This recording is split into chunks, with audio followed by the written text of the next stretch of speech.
বছরের পর বছর ধরে ঘুরছেন পথে প্রান্তরে। পথচারী ও স্থানীয়দের কাছে পাগল হিসেবেই তিনি পরিচিত। গনি মিয়ার পরনে ছিল নোংরা জামা।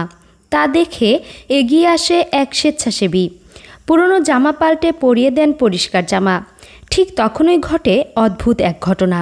বৃদ্ধের পরনের জামায় পাওয়া যায় 1000 টাকার বান্ডেল। খুঁজতে গিয়ে পাওয়া যায় কারি কারি টাকা, 1000 টাকার নোট থেকে শুরু করে 1 টাকার মুদ্রা, সবই ছিল এই গনি মিয়ার সংগ্রহে। পরিস্থিতির গুরুত্ব বুঝে ডাকা হয় স্থানীয় পুলিশ কর্মকর্তাকে। থানায় যাওয়ার পর হিসেব করে জানা যায় 3,69,052 টাকার মালিক এই বৃদ্ধ। প্রাথমিকভাবে ধারণা করা হয় এই টাকা ভিক্ষাবৃত্তির মাধ্যমে জোগাড় করা হয়েছে। সংবাদ প্রকাশের মাধ্যমে এ খবর ছড়িয়ে পড়ে।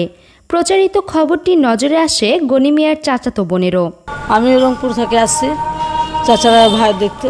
আমরা জানছি কি চাচারা ভাই এখানে আছে, মানুষ কাছে কি মারা গেছে, সেই শুনছি, সেই জন্য আমরা আসছি। আচ্ছা দেখে যে জীবিত আছে। আত্মীয় স্বজনরা বলছেন দীর্ঘ 56 বছর আগে হারিয়ে যাওয়া গনি মিয়ার খোঁজে ছুটে আসেন তারা। কালকে যে লোক পাওয়া গেছে উনি আমার চাচা হয়। আমার আত্মীয়রা আসছে রংপুর থেকে।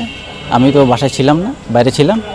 তো ওনার সাথে কথা হয়েছে, সব ওনার দায়িত্ব আমাকে দেওয়া হয়েছে, আমি ওনার দায়িত্ব পূরণ করব, ওসি সাহেব বলছে। নীলফামারী সৈয়দপুর প্রতিনিধি এম আজম কামালের পাঠানো তথ্য ও ভিডিও চিত্রে সাইমা শুভ্র, আপডেট টিভি।